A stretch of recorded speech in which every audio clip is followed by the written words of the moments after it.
you just look at him, he just glows with the presence of the Lord. And he's just been such a blessing. The little time I've known him, and Dave had just shared with me one night I visited with him, and how God had changed his life and what God did in his life.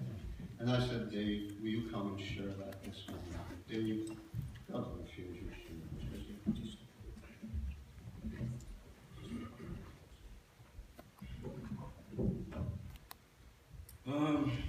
Maybe I should have wrote this down, but I've been rehearsing this ever since this took place, so I felt that I didn't need to write it down. My testimony originally started probably 23 years ago. Grew up in a small house with a family of 5. My parents, my family's all right there in Middle Road, who I love very much. Anyways, we had a tough time. We didn't have a lot of money. I was a teenager at the time.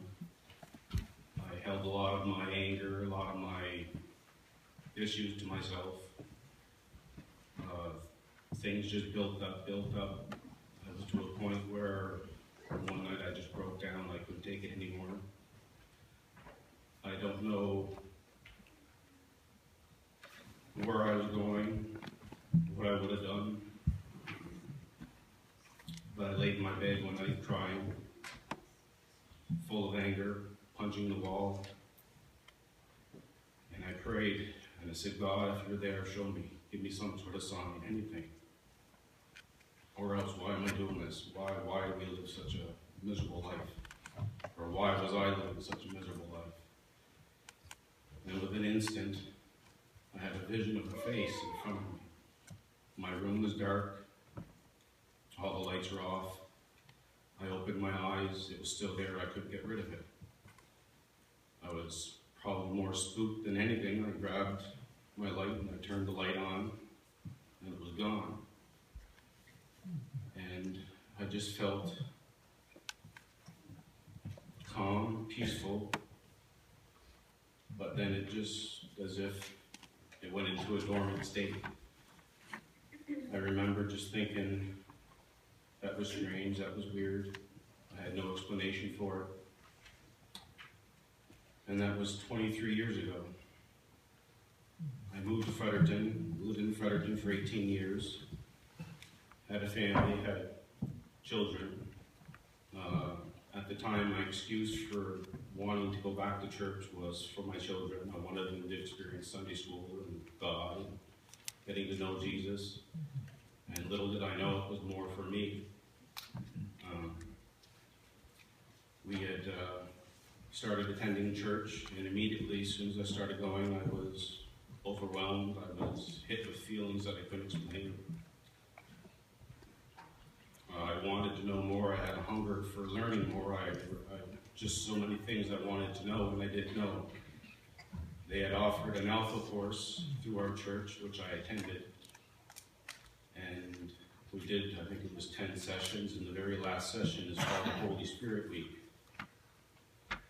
So I attended the Holy Spirit Week, the very last course, and the instructor or the teacher had asked anyone within the congregation or within their group if anyone has ever had an experience, a supernatural experience with God, or any have known of anyone, and immediately a switch was turned on. Something that I didn't even think about for 20 years just came back as if somebody switched a switch. And I fought the urge of speaking because they wanted people to tell their story, and I'm not one to even stand here and say this. Normally I'm shy and quiet and reserved. And the last thing I wanted to do was break down in front of strangers, or a bunch of people that I didn't know, and express feelings that I couldn't explain at the moment. I went on for the whole morning, and I fought the urge. I didn't want to share my story. I didn't want to say it. But I kept on feeling there was something inside me. You got to say it. You have to tell it. You have to say it. So anyways, we broke for lunch. I I sat beside a gentleman, John, who had an amazing story, and I looked at him and I said, John, that was an amazing testimony, thanks for sharing it. And he looked at me as if he knew I had something to say. And just the way he looked at me and spoke to me, I said, thank you. And he said, for what? I said, I know what I have to do when I go back in. So when I went back into the Alpha course after lunch, I explained to everybody, I disrupted the class and said, before we go any further, there's something I want to say. So anyways, I explained to everyone what had happened to me 20 years ago. And later on that day,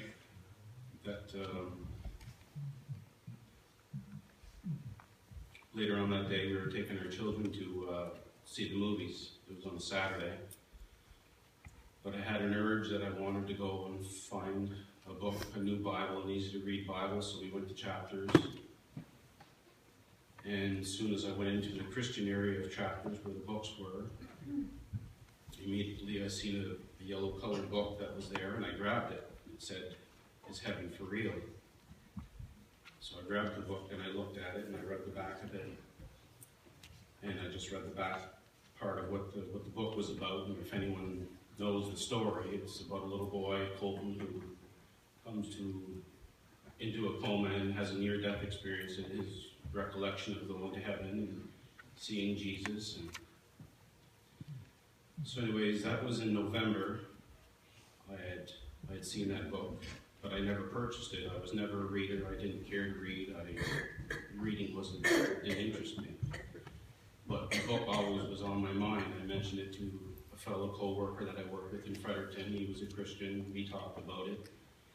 And I was just intrigued with the book. I couldn't stop talking about it. And about 4 months later, I was still talking about it. And I believe, if I'm not mistaken, it was on Easter weekend we come up from Fredericton. And I was talking to my younger sister, Pauline, about the book. And Pauline at the time was the only one in my family who knew about my experience. So anyways, I left her with the thought of the book and what it was about. And Monday morning I was at work, or Tuesday morning I was at work, and Pauline had sent me a message on my phone saying, "I sent you a link, please check this out." Anyways, I opened up the link, and it was a story that was on about heaven. Heaven is for real. It was about the girl in the book not the girl, but the boy in the book whose father kept asking Colton, "Is this Jesus? Is this a picture you see of Jesus? Is this what you see?"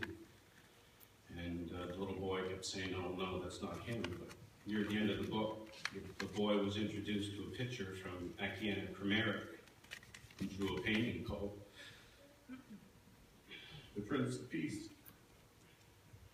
And immediately, as soon as I seen the picture at work, I broke down and cried. Because it was the exact same image I seen 20 years ago. And ever since then, my heart has been opened up, it's been changed. I feel things I feel so much love that I can never explain to anybody beyond this world.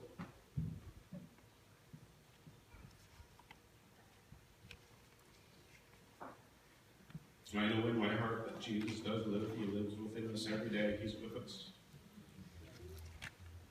And I thank God for everything that I have. There was a seed that was planted in me 23 years ago that didn't mean a thing.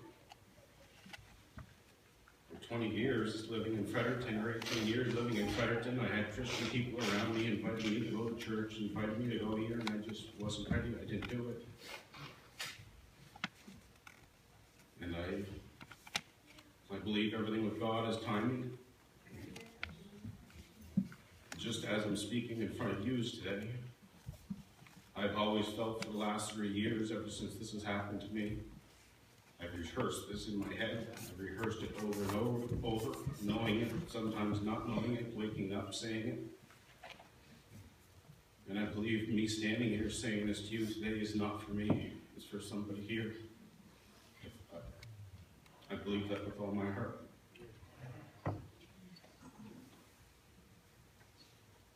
God bless you all, and have a happy Easter.